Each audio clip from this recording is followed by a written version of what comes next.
Voilà, c'est le podium du Tour de France 1994.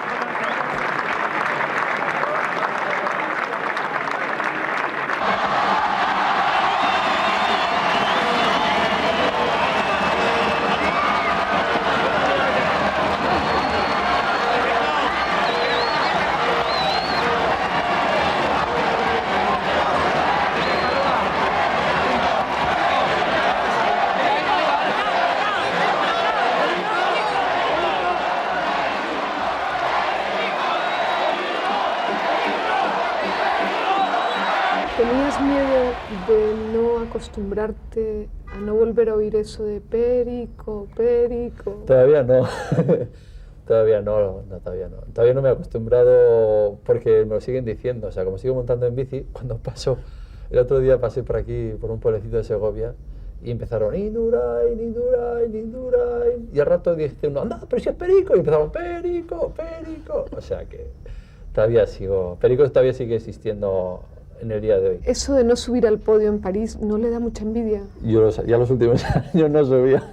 Yo creo que hay una ley de vida, ¿no? que te vas dando cuenta que no hay. Lo que sí que puedes echar de menos, y eso sí que, pues lo que dices tú, hace un año, pues me dio por pensar, decir, bueno, por ejemplo, yo ahora paso una carrera, ¿no? Y veo a la gente aplaudiendo, ¿no? Y al ciclista mirando ahí con los ojos de plato, ¿no? A los niños y a los menos niños, ¿no? Todo el mundo, pues, mira Perico, mira Indurain, no sé qué. Y ve a los ciclistas y los colorines, lo que es pasar, ¿no? Y igual que la gente ve al ciclista, el ciclista ve a la gente. O sea, no es que se quede con detalle, pero ves ese aplauso y ve que va un coche y va un ciclista y la gente mira al ciclista, no mira al coche. Entonces, yo ahora paso un coche por una carrera y la gente mira al ciclista, ¿no? Entonces, eso sí que comprendí que eso ya no iba a ser, que iba a ser diferente. Yo pasar una carrera iba a ser diferente, por mucho que a lo mejor todavía alguno de pronto en un coche te ve, anda, si es Perico el que iba en el coche, ¿no? Ya es un gesto de la gente diferente, ¿no? Lo que ve el ciclista o lo que puede vislumbrar sobre la bicicleta ya no lo voy a recibir igual, ¿no? O sea, sobre todo lo que es en carrera, o sea, la sed y que la gente te tire agua y te enfades, como otra vez te eche agua y lo agradezcas, como el papel de periódico que te dan nada más coronar un puerto y te lo pones. Hay muchas cosas que, claro, no las voy a recibir ya. Pero bueno, yo creo que simplemente me considero, vamos a decir, dichoso de haber pasado esos momentos y haber tenido la suerte de haber visto la carrera desde otro lado, ¿no? Yo he vivido mi época y creo que Miguel está viviendo la suya. Desde luego que me hubiese gustado ganar mucho más Tour y tienes pena de decir, joder, podría haber ganado alguno más, pero no sé, tengo la envidia sana de decir está ahí metido y lo que hace él es para ganar, es de ser ganador, ¿no? No para ayudar, ¿no? Que es bonito. A mí lo que siempre me ha gustado de Miguel y por lo que sigue demostrando es la paciencia que tiene. Tiene paciencia en carrera, tiene una frialdad terrible en carrera y tiene esa misma frialdad luego como persona. Es una persona, a pesar que es calculadora, es una persona que sopesa todo, va sopesando todo, ¿no? Y entonces me hace gracia que cuando, bueno, pues a lo mejor yo en mis relaciones con los periodistas, en algún momento ya te he dicho yo que yo cruzo la línea de meta y estaba crispado de nervios y no he hablado con ninguno y que le den por saco a los periodistas, ¿no? Y en cambio llega Miguel y llega, estoy seguro, igual de crispado y tiene la paciencia esa y de estar ahí, hablar un ratillo y luego irse. Y yo eso lo admiro porque yo nunca he sido capaz. Y en cambio Miguel es siempre mucho más, y siempre me ha envidiado, igual, tiene una paciencia terrible. Tú fuiste, digamos, el primer ciclista 5 millones de España, por decirlo de alguna manera. Cuando tú ganabas eso, ¿cuánto ganaba tu padre, por ejemplo? No lo sé, porque yo creo que a lo mejor en mi casa hemos sido una familia un poco especial. Digo, mi padre era un hombre que protestaba mucho a los jefes y lo que siempre recuerdo de mi padre que era camionero de pequeño y que luego cambió de profesión muy a menudo. Y recuerdo pues muchos enfados de mi madre porque diciéndole a mi padre, tú deja de protestar porque tienes que pensar que tienes una familia. Y mi padre protestaba y yo creo que a los 6 meses estaba en la calle, ¿no? Entonces, los ingresos de mi padre eran un tanto irregulares, ¿no? Tan pronto entraba dinero como no entraba nada, ¿no? Quizá esa fue la razón por la que nunca le pudieron comprar una bicicleta en su casa. Precisamente esa es una de las razones, sí. Éramos una familia muy modesta. Y lo único que bueno, yo recuerdo de eso, que a la carta a los Reyes Magos le pedía siempre una bicicleta. entre otras cosas, ¿no? Igual que unas 1000 caras o 1000 máscaras o no sé, entre 4 cosillas que se te pueden encaprichar. Y yo recuerdo siempre que me regalaban un poquito de carbón, un lapicero, un cuaderno, un bolígrafo y un poquito más, ¿no? O sea, y la bicicleta. Pero vamos, me da igual, yo creo que en ese aspecto siempre al año siguiente volví a pedir, no me disgustaba, ¿no? Al año siguiente sabía ya que tenía ya un regalo fijo para pedir a los Reyes, me hago saber si me lo cumplían. Claro, que como los Reyes no iban cumpliendo, pues tampoco tuviese una ansia de dependencia de bicicleta, ¿no? Pero me atraía tener una bicicleta. Los chavales del barrio siempre decía se iban al río a bañar y yo me quedaba en casa. Y bueno, conseguí con mi hermano Julio, que más decidido, se puso a repartir periódicos y así conseguimos ahorrar un dinero, comprar mi primera bici y de ahí así vino la primera bicicleta. Y antes de comprar esa primera bici, ¿en qué bici Practicaba. aprendiste? Bueno, había un chico del barrio, José Luis me parece que se llama, que era el único que tenía bicicleta. Yo creo que se la dejaba toda la barriada ahí y con esa practiqué, con esa me subí por unos árboles, con esa me caí, con esa me sentí feliz aguantándome el equilibrio sin caerme, ¿no? Y era el que nos dejaba, ¿no? Y era con la que practiqué y con la que aprendí, ¿no? Que luego, pasados los años, cada vez que nos vemos muy poco, ¿no? Pues es inevitable, siempre me dice, oye, tienes que decir que aprendiste con mi bici. Y así es. Dice, yo todavía la tengo guardada, no creo que la tenga guardada porque hace muchos años, pero la verdad es que eran momentos muy bonitos. Esa bici que comprasteis repartiendo el adelantado de Segovia, con lo que ganabais, creo que luego le ibas cambiando las cosas, la ibas mejorando poco a poco. Sí, bueno, es como todo. La primera bicicleta, primero compramos una bicicleta, vamos a decir, la de chica, que se llama 2.000 pesetas o 2.500, lo que pudiese valer entonces. Pero yo enseguida quería una bicicleta de más categoría, por favor. Yo me gustaba correr, yo era una persona que hacía mucho deporte y yo quería algo más agresivo, más divertido, una bicicleta de carreras, ¿no? Y sobre todo porque me metí en una escuela de ciclismo en Segovia. Y claro, pasa que de pronto vas con tu bicicleta toda de hierro, muy tosca, muy mala, y ves la del compañero que tiene una bicicleta ahí como entonces era el aluminio, y que le levantaba la bicicleta, levantaba la tuya y la del otro, y dices, yo aquí una gran diferencia, y vas reponiendo el material poquito a poco así. Vamos a ver, pero lo suyo por el ciclismo no fue una pasión así, usted no nació ciclista.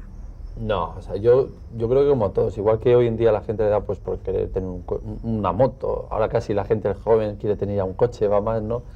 Y entonces me apetecía la bicicleta para moverme, ¿no? Dentro de que Segovia era pequeña, pero es una ciudad pequeña, pero me apetecía moverte con cierta rapidez, ¿no? Siempre me ha apetecido. Y me apetecía tener una bicicleta para moverme, no para correr. Lo que pasa que bueno, pues entré en contacto del mundo del ciclismo con una escuela de ciclismo aquí en Segovia, luego encima ganas carreras, vas en aumento, pero para mí la bicicleta era un hobby, era la distracción de fin de semana. Para nada pensaba que iba a ser corredor. ¿Recuerdas en qué momento de tu vida te convertiste en un chico fuerte porque fuiste más bien debilucho, pasaste la hepatitis? No, sí. ¿No eras un chico que destacara por su fortaleza física? No, yo creo que hubo un momento, que es lo que acabas de comentar tú. O sea, yo realmente los recuerdos de pequeño los tengo un poco borrosos, ¿no? Por la edad, pero recuerdo que me costaba mucho, tenía problemas de andar. Recuerdo que me llevaba mi madre zumos de uva a la cama. Yo recuerdo estar mucho tiempo en la cama de pequeño. Mi hermana Marisa, la mayor, recuerda que sí que era un chico enclenque, enfermizo continuamente. Y llegó la hepatitis, que yo creo que lo pasé a los 12 o 13 años, y desde entonces fue un cambio importante en mí. Yo creo que en muchos aspectos, no solo en el aspecto físico. Yo creo que a lo mejor pasé ya a la adolescencia y a hacerme poquito a poco más hombre, más fuerte, pero también en el aspecto emocional. Yo nunca me atraía a la lectura y desde entonces me hice muy aficionado a la lectura. Me pegaba, pues estuve 3 meses en cama, en cama y... ¿Y te acuerdas de qué leíste en esos 3 yo meses? Primero empecé a leer los tebeos de la Mortadelo y Filemón o Superman o de estos tebeos que había muchos, ¿no? Y de pronto, claro, los devoraba, eso era en media hora, yo media hora, en un cuarto de hora, me los había leído, no daba abasto, tenía una colección ahí terrible. Y pasé a novelas de Estefanía, me parece que ya no hay, o no sé si sigue habiendo, del oeste. Y claro, ya tenía 120 páginas y eso ya me duraba un par de horas. Y digo, esto ya... Pero claro, luego ya llega un momento que en 3 meses, estando en la cama, es mucho tiempo, ¿no? Y me empezaron a pasar libros de Julio Verne, de Los Cinco, y me empecé a aficionar a la lectura entonces. Y bueno, y fue un cambio para mí, no solo físico, sino también yo creo que un poco intelectual, ¿no? Antes de la bicicleta, ¿cuál fue tu juego infantil favorito?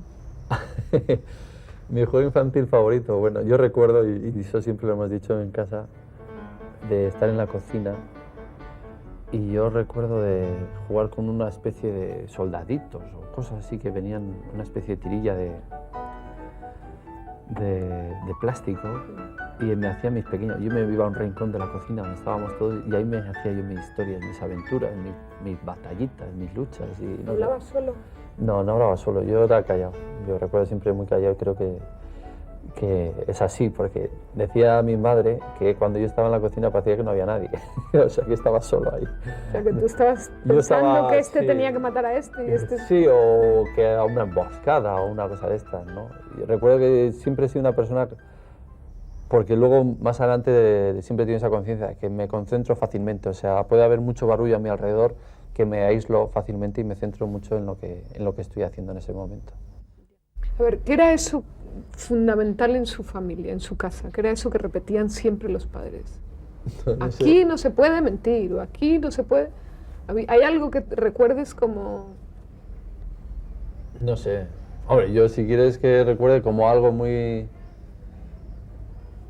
especial, como muy de familia, y que en los tiempos que corren hoy pues es un poco asincrónico, ¿no? Es que rezábamos el rosario todos los días, ¿no? De pequeño. Recuerdo rezar el rosario, de muy de pequeño hasta que ya algo te vuelves independiente y te vuelves rebelde ante muchas cosas, ¿no? No porque estés en contra de nada, sino porque te vuelves rebelde, yo creo, por naturaleza, a partir de una edad. Te parece mal todo, ¿no? Sobre todo lo de los mayores, te parece mal. Pero recuerdo de pequeño muchísimas tardes, bueno, todas las tardes rezábamos el rosario, ¿no? Y lo recuerdo como algo muy familiar, muy íntimo, ¿no? Muy de casa. Y, por ejemplo, te has casado por la iglesia. Sí. ¿Piensas que el matrimonio es para toda la vida?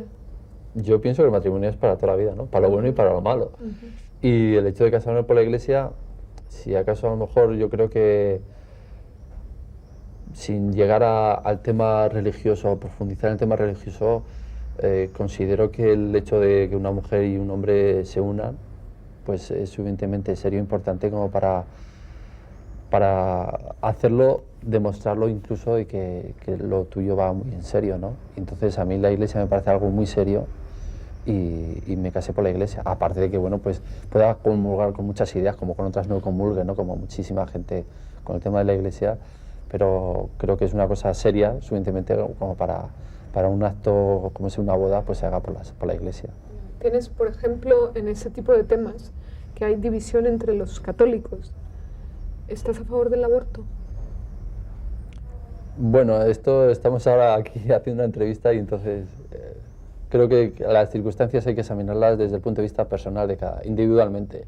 Hablar generalizado yo creo que es hacer daño a gente, tanto para un lado como para el otro, ¿no? O sea, prefiero... es una decisión individual, siempre había que ver cada caso. ¿Te gustaría tener hijos? Sí, me gustaría tener hijos y considero que voy a tener hijos. ¿Cuántos? Yo mucho, mi mujer dice que poco, pero bueno, ya llegaremos a un acuerdo del número, los que veamos, los que Dios nos dé, ¿no?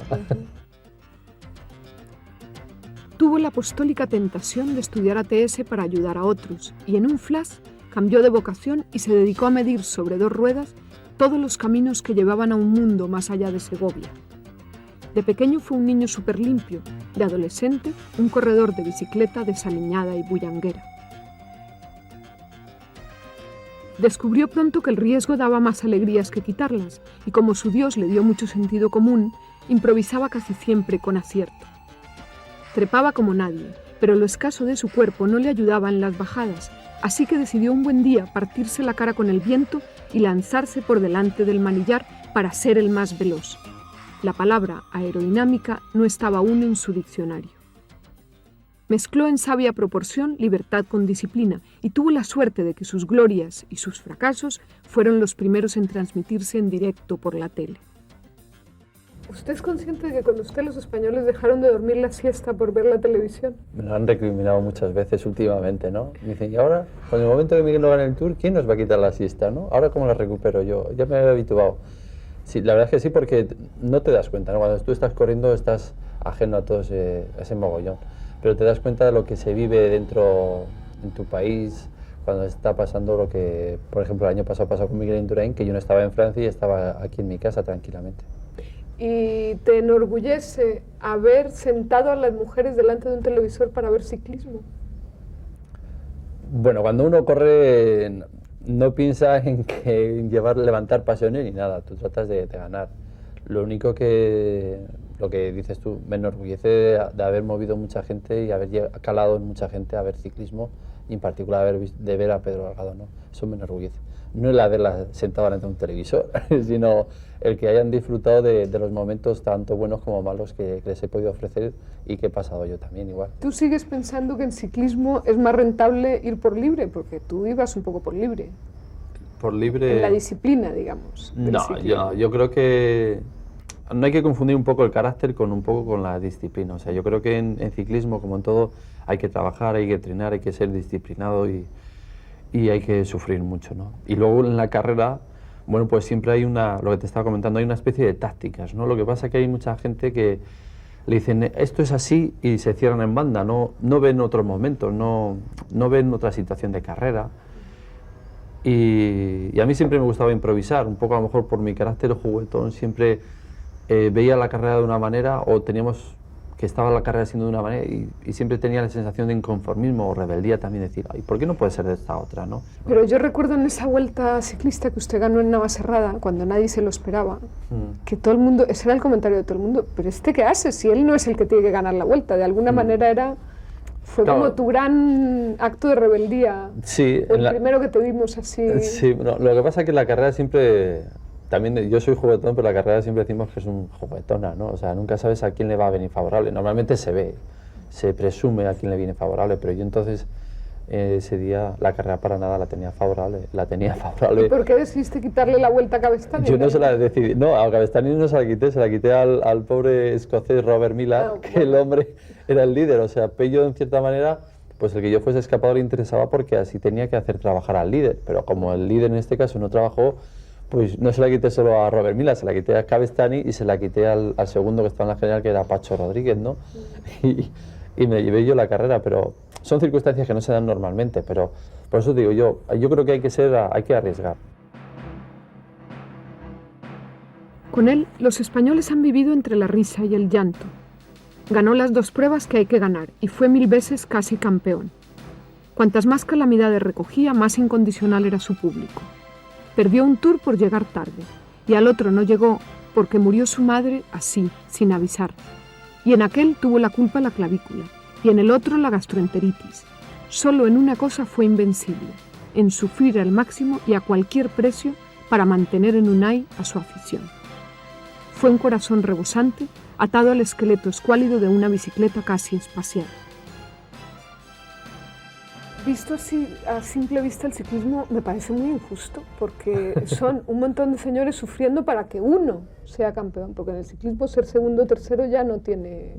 Pues yo en eso no estoy de acuerdo, te digo, porque donde yo sí que veo más injusto es a lo mejor el fútbol. Ahí hay un equipo y uno gana y otro pierde, o sea, es así. En ciclismo uno gana, pero tú haces segundo y puedes estar muy satisfecho de tu segundo puesto. Yo gano el Tour y yo estoy encantado, y yo estoy seguro que a cualquier compañero del equipo estaría orgulloso, y a cualquier otro compañero de la profesión ciclista te comentaba, dice, joder, yo me gustaría haber estado en el equipo para haberte ayudado. Entonces yo creo que cuando en ciclismo, sí, son muchos los que corren, pero los que ganan, ganan mucho.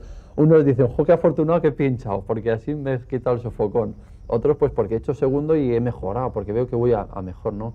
Hay un optimismo latente en todos los corredores, o sea, y inconformismo, por supuesto, pero también contentos de ver que están adelante, ¿no? Y aquel que lo hace mal, vamos a decir, bueno, y aquel que lo hace mal siempre piensa, bueno, mañana va a ser diferente, estoy convencido. O sea, que se puede empezar con la misma ilusión una carrera donde vas solo a ayudar a un compañero que donde vas a ganar. Sí. Yo hay una expresión que le he recordado hace poco a un periodista, ¿no? Y era de un compañero mío, y lo voy a repetir, aunque luego sé que me va a echar la broma, y dice, joder, ¿por qué me nombras? Digo, bueno, pues es un compañero mío, Rodríguez Magro. Le hicieron una entrevista en un periódico, en el Diario 16, hace ya muchos años, ¿no? Rodríguez Magro ha sido el típico corredor que ha hecho todo por un líder, ¿no? Ha ayudado, ha parado por agua, ha empujado, ha hecho de todo, ¿no? Y lo típico, él tiene unos hijos y los hijos, pues su padre es ciclista, pero ve quien que gana es otro corredor, que es Indurain, ¿no? Sus hijos son de Indurain. Y siempre le decían a su padre, dice, y papá, ¿y tú por qué no ganas? Una vez, por lo menos, una vez, para poder decir, es que mi papá ha ganado. Y le dijo, claro, a un hijo, es que soy malo, diciendo que él es malo. Entonces, tengo una expresión en este aspecto de que soy malo, decimos nosotros entre los ciclistas, que yo soy un hombre completo, ni subo, ni bajo, ni llaneo, ni contrarrelojeo, o sea, no hago nada, o sea, se puede decir, o al revés, que hace de todo pero que no sobresale en nada. Entonces, el corredor, cuando ve que le salpica parte del triunfo, es feliz, dice, bueno, por lo menos ya que ni subo ni gano, no gano, por lo menos sé que gana Indurain, que está conmigo en el equipo, y gana el equipo, y se siente partícipe de esa victoria totalmente, ¿no?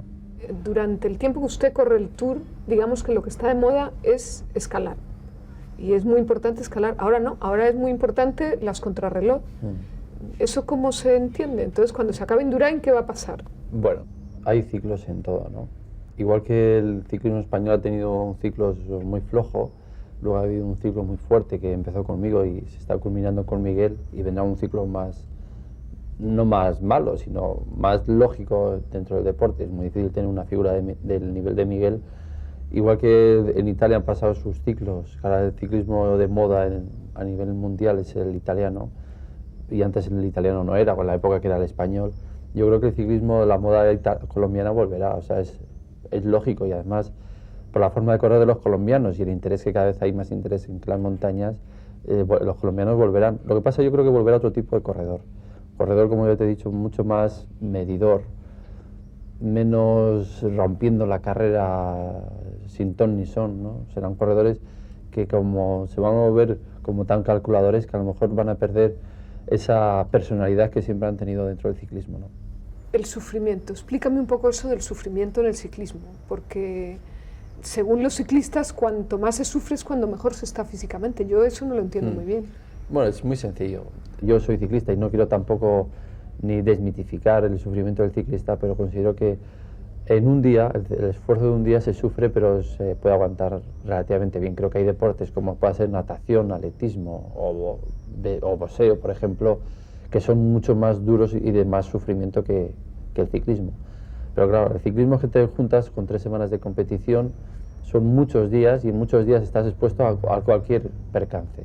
Y esos percances son los que te hacen crear un sufrimiento añadido y que lo tienes que sobrellevar de cualquier manera. Porque cuando es solo un sufrimiento físico, es el mejor de todos, porque es que tú rindes y tú te sientes, incluso te cebas cuando tú estás en plena, por ejemplo, una contrarreloj, en una ascensión de un puerto, con la gente gritándote, y tú estás ahí dando el todo lo que tienes de ti. Te sientes, vamos a decir, sin llegar a pensar en ser masoquista los ciclistas, pero si te estás sintiendo feliz, a gusto, es decir, toda mi preparación está dando sus frutos, ¿no? Vayas el primero, vayas el 10º o el último, ¿no? Si no ves que tu preparación ha servido de algo y que lo estás haciendo bien, ¿no? ¿Usted piensa que en la vida hemos venido a sufrir a este mundo? No, por Dios, yo creo que no. Sería muy duro. Yo creo que, bueno, que el tema del pecado original, creo que no hay que tomar más que conciencia de que somos malos y que nos desmadramos a veces, ¿no? Yo creo que hay tantas cosas que nos puede ofrecer la vida, no solo el ciclismo, sino la vida en general, que no hemos venido a sufrir, hemos venido a disfrutarlo, ¿no?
Empezó a correr con bicicletas de quita y pon, y mientras iba ganando en carisma y explotando la picardía, aparecieron las ruedas lenticulares, los pedales más seguros, los cambios al alcance de la mano y los materiales de otros planetas. Fue el primer ciclista anuncio y el primero en verse rodeado de expertos para cuidarlo y de máquinas para prevenirle el soponcio. Pero al héroe no le llegó el infarto con la bici, sino con una chica de León llamada Ludivina. Acababa de ganar la Vuelta a España y a partir de ese momento, Delgado se dedicó a defender con el mismo ahínco la popularidad para el ciclista y el misterio más absoluto para el ser humano. Creo que a su mujer la trae loca también su terrible afición a los ordenadores.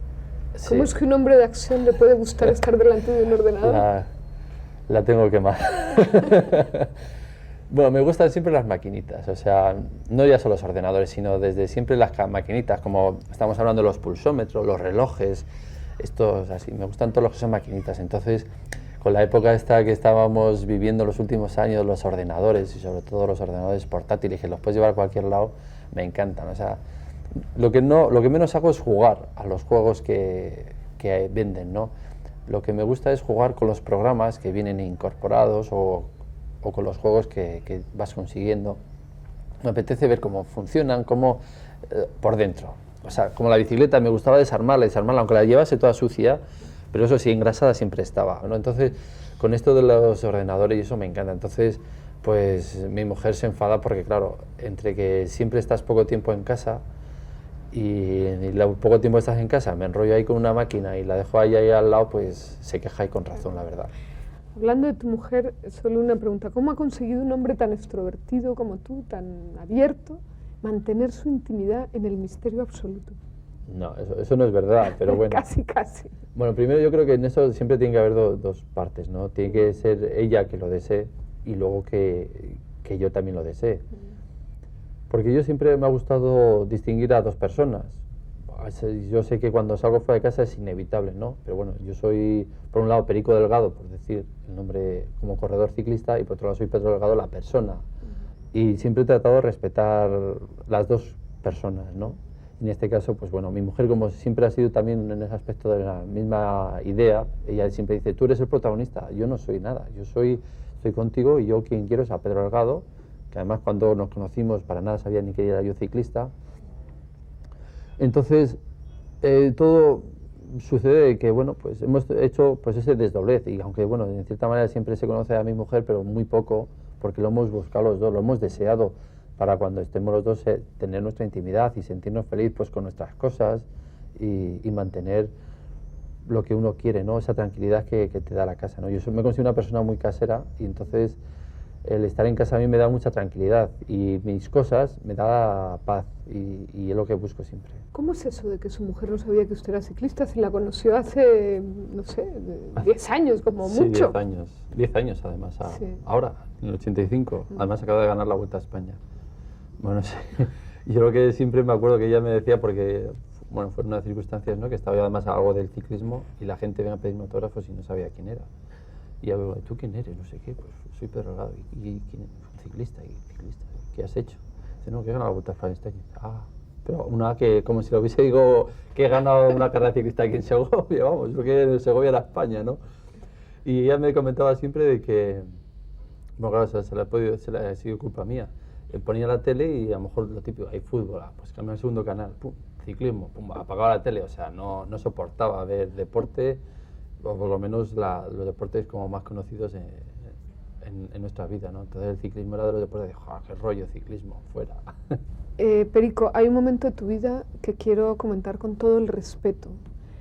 ¿Cómo te sentiste de saber de un momento a otro que tu madre había muerto? ¿Y cómo fuiste capaz de salir a correr?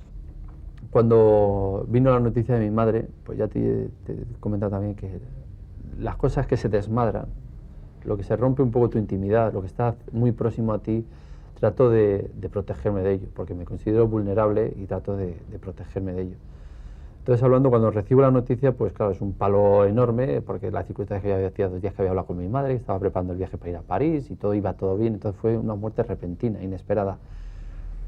Entonces, hablando con mi hermana Marisa, ¿cómo hago? Voy, ¿no? Lo que tú quieras. Digo, es que claro, si me voy yo, la muerte de mi madre, el entierro se va a volver un folclore. Joder, pero por otro lado es un momento duro de, ¿qué hago? Bueno, y decidí no ir, no por la carrera en sí, que yo estaba hecho polvo, siempre con la ilusión de decir, bueno, no voy primero, principalmente porque eso va a ser un desmadre total, no va a ser un entierro familiar con el típico y lógico dolor del ser querido que te ha dejado, y la tristeza y las lágrimas y la típica película que hay siempre en este tipo de circunstancias, ¿no? Y por otro lado digo, bueno, con esta idea tomada, digo, bueno, voy a tomar la carrera y a ver si puedo hacer un homenaje. Por lo menos de decir, bueno, yo estoy aquí y, bueno, pues ya que no he podido estar en los últimos momentos con ella, voy a tratar de hacer buena la carrera. Yo estaba en una clasificación general muy buena, no sé si estaba quinto, sexto y con muchas posibilidades de progresar. Estábamos en plenos Alpes y digo, bueno, ¿qué ocurre? Que de pronto llega la carrera, el sufrimiento ese que te estaba hablando antes, que cuando estás físicamente bien lo rindes, ¿no? Pero cuando hay alguna cosa que te va quinchando, una espina o algo que te estorba, ese sufrimiento no sucede y sufres más por la sensación de inseguridad y satisfacción que estás teniendo en ese momento, ¿no? Y vi que no podía, o sea, yo en mi cabeza la tenía en otro lado. Cuando estás sufriendo necesitas tener tu entorno a tope, a 100, y para poder rendir. Entonces, en el momento que no lo tienes a 100, te vienes abajo. Y después, con los años, ¿qué se siente de ser huérfano? Yo tengo mis padres vivos. ¿Qué se siente de ser huérfano? Bueno, yo creo que es como todo. El tiempo todo lo cura, se dice, y es así, yo creo, ¿no? Y, bueno, pues el pérdida de un ser querido, el ser, en este caso de madre, huérfano de madre, pues te sientes a disgusto. Porque cuando te acuerdas dices, qué poco me acuerdo, qué malo soy. Y no sé, pero pero yo creo que una vez que superas ese dolor intenso que te deja el acontecimiento, te quedas siempre con los momentos agradables, ¿no? Y bueno, pues me da pena por un lado, pues a lo mejor que no hubiese conocido a mi mujer a mi madre a mi mujer, haber vivido un poquito más, ¿no? Siempre echas el poquito ese que no has podido vivir un poquito más y haber disfrutado más de ese momento que hubieses deseado. O cosas de decir, bueno, pues cuando gané el Tour, mi madre con lo que sufría, estaba enferma del corazón y fue una de las cosas por lo cual murió. Y claro, pues se hacía análisis de sangre cada mes. Y cuando estaba en la Vuelta a España y cuando estaba en el Tour, pues tenía que ir cada semana, porque le salían unas cosas rarísimas, ¿no? Pues con todo lo que sufría y no haber disfrutado el mejor momento, ¿no? Conmigo, pues te da pena que no haya podido disfrutar esos momentos bonitos, ¿no? Contigo, ¿no? Te da pena, no, la echas de menos, ¿no? Decir, joder, ¿qué estaría pensando mamá? ¿Qué alegría tendría ahora mismo, ¿no? ¿Cuál es ese momento histórico de la humanidad que te ha tocado vivir y que te ha impactado? El que más. Bueno, hay uno que estoy viviendo, ¿no? Y que me impacta cada día que pongo la tele y lo veo, ¿no? Que es el hecho de la guerra de Yugoslavia, ¿no? Me parece una pequeña similitud a la guerra civil española y sigo sin entender cómo hermanos, amigos, pueden estar pegándose tiros y matándose, ¿no? Pues no digo que haya unas ideas, pero yo creo que a mí eso me impacta mucho. O sea, yo lo que no entiendo es cómo dos hermanos se pueden pegar, cómo se pueden matar. No lo entiendo. Y ya digo, cada vez que pongo la tele y vemos lo de Yugoslavia, a mí me da una pena grandísima, porque de cierta manera se puede reflejar que aquí en España puede pasar lo mismo con los catalanes, los vascos, gallegos. Y afortunadamente creo que aquí en España lo estamos llevando muy bien y no va a pasar eso. Y por eso me da mucha pena lo que está pasando allí. ¿Te preocupa la destrucción del planeta? ¿Es un tema en el que piensas? Sí, a mí la ecología, también aquí me parece mal los ecologistas. Creo que toman demasiado partido político en las cosas y pierden el sentido de lo que es la vida verde, ¿no? Que creo que pierden el sentido mucho. Pero me preocupa mucho la desforestación, ¿no? La sequía. Yo creo que normalmente la desforestación y luego es la sequía. Es la desforestación porque yo creo que en España vivimos en un país tristemente cada día con menos árboles y me preocupa. Y a mí la sombra de un árbol en verano, dentro de que voy a pilas, bueno, soy de carga solar, la sombra está siempre muy bien y te da ese frescor y esa sensación de verdor que necesitamos todos, ¿no? Y me da pena de que se vaya perdiendo. Afortunadamente también creo que todo se va cambiando y la gente tiene mucha más conciencia ecológica que a lo mejor los estamentos y los mismos ecologistas que se promulgan como ecologistas, ¿no? Te digo, ¿cuál es ese lugar del mundo al que siempre quieres volver? Bueno, el lugar del mundo, normalmente que me pasa cuando estoy por el mundo, en plan global, es Segovia, desde luego. La tranquilidad, el ambiente un poco de pueblo, que luego aquí algunos de Segovia te sientan mal, ¿no? Pero bueno, los que nos damos cuenta que Segovia dentro que es un pueblo, me encanta la paz, me encanta. Es el lugar que siempre me gusta volver porque me da una especie de equilibrio emocional que necesito. No sé si aquí es donde voy a vivir siempre, pero sí donde me gustaría volver de vez en cuando, para ver, sentirme de dónde son mis raíces. Me da la impresión de que votarías antes a un partido del Estado que a un partido regional. Sí, o sea, yo me considero, te acabo de decir, al lugar que iría es a Segovia. Yo creo que eso no quita. Creo que no hay que cambiar lo que es la cultura con lo que es la vida política y económica, ¿no? Y considero que todo tiene que ser un poco más global. Todo el mundo tratamos de unir fuerzas para tener más fuerza y hacer cosas más grandes y mejores. Y siempre encuentras algunos que les gusta el separatismo. Pero creo que afortunadamente eso la gente toma conciencia de que una cosa es lo que es la cultura y otra cosa la política. Y bueno, afortunadamente creo que en España lo tenemos superado totalmente. O sea, yo tengo muchísimos amigos en Cataluña y sacamos el tema y hay una conciencia a favor de que, bueno, que eso, lo de Yugoslavia no va a pasar, o sea, no va a pasar nunca.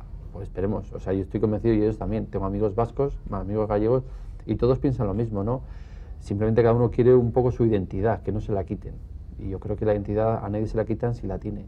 Y afortunadamente, como ellos la tienen, creo que lo de Yugoslavia es una triste noticia de todos los días. Si en este momento te tocara volver a hacer la mili, ahora que hay otra opción, ¿la harías o te harías objetor de conciencia? Yo objetor de conciencia no sería. Considero que yo he hecho la mili y es un palo y considero que hay cosas muy negativas. Pero considero en un plan de Estado, como estamos hablando un poco ahora del Estado español, considero que la mili hay que hacerla. Lo que me parece muy bien es la otra alternativa que ha ofrecido el Estado, de que si no quieres hacer la mili, hacer el servicio social, me parece que se llama, ¿no? Eso me parece muy bien, porque dentro de lo que cabe, pues yo no me considero una persona belicista ni nada de eso. Considero que cuando fui a la mili, desde luego no me hacía ni pizca de gracia. Primero porque no aprendes mucho, o lo poco que aprendes sí una disciplina militar y todo eso, que eso creo que está bien. Pero lo que ves es que pierdes más tiempo, ¿no? Es casi un año en blanco en tu vida y te cuesta recuperar ese año en blanco, ¿no? Ahora que te oigo hablar así de estos temas, tengo la sospecha, ¿no te han hecho propuestas de partidos políticos? Sí. En las últimas elecciones, pues por un lado estuvieron los del PP y otras los del PSOE, ¿no? Pero bueno, me considero que para mí es un halago de que tanto una persona del PP como otra del PSOE, en su día también incluso los de Izquierda Unida, no en esta, sino en las que hubo anteriores, también me pidieron. Para mí me es halagador, ¿no? Porque no me considero de ninguno de estos partidos, ¿no? Pero sí que me gusta de que vean que soy una persona atractiva, no ya por mi popularidad, sino a lo mejor también por mis ideas que pueda plasmar, de que pueda ser atractivo, ¿no? Y eso me resulta a mí halagador, de que muestren ese interés en mí. Perico dedica religiosamente la mañana del domingo a entrenar con segovianos de todos los tamaños y todos los oficios. Lo hace por placer y no por obligación, y para curar un poco el mono de la competición. Echa de menos a los amigos de otros esfuerzos y se reúne con los de su peña para celebrar algún cumpleaños o el triunfo de un nuevo campeón, siempre con más risas que alcohol. Este año lo está pasando al otro lado del espectáculo para nuevo regocijo de los televidentes españoles, porque tiene los caminos recién hechos y sabe de qué pie cojean los demás. Más que un comentarista, es un profeta de las competiciones, porque conoce de antemano lo que van a hacer los hombres sobre las bicicletas. Esa nueva faceta, esa nueva profesión que usted ha emprendido de comentarista, ¿cómo se siente? ¿Se siente que eso se hace con la gorra, como se dice? No se hace con la gorra. Se hace más fácil, tengo que decir. O sea, tengo que decir, lo voy a decir aquí porque lo decimos todos los ciclistas y los periodistas lo saben, que son vividores.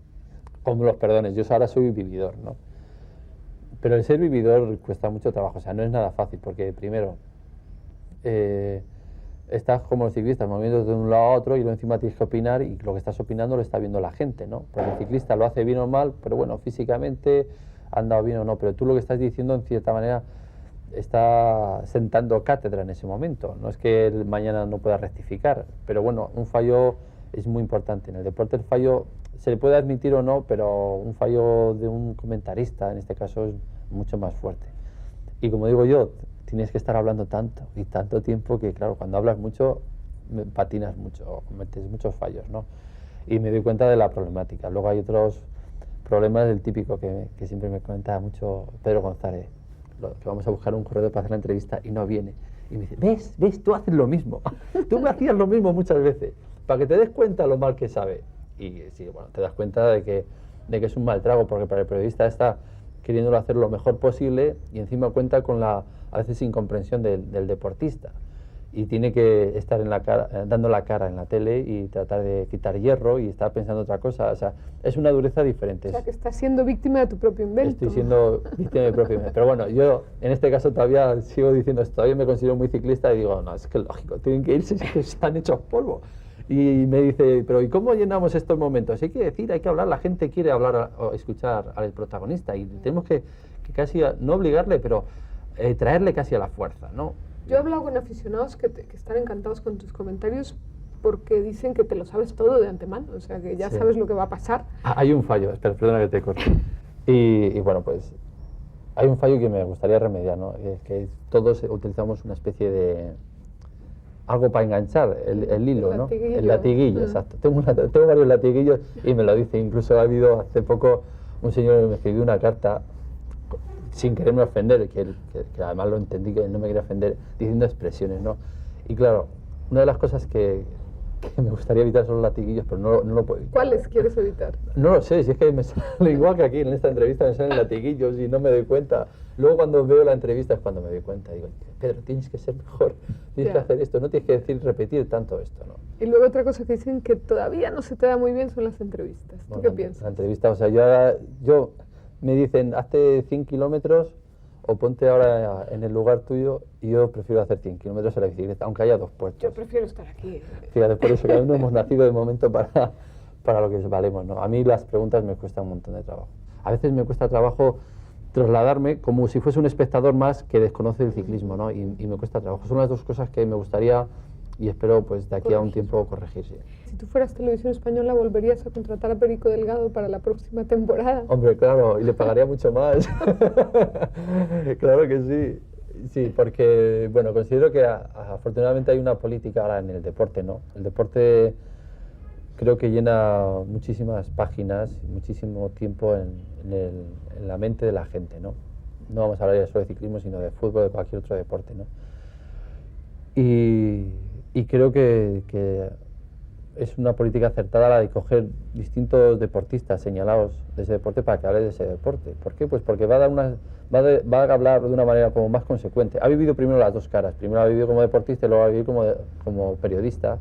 Y puede quitar muchas veces esas fricciones, como ya te digo que pudo haber conmigo, a veces con los periodistas, puede quitar hierro a esa situación, como a veces puede dar también una explicación de lo que está pasando en sí en ese deporte. Después de esta larga conversación y después de haber leído bastante sobre usted y hablado con gente, yo tengo una serie de calificativos para que usted agregue 2 o 3 más.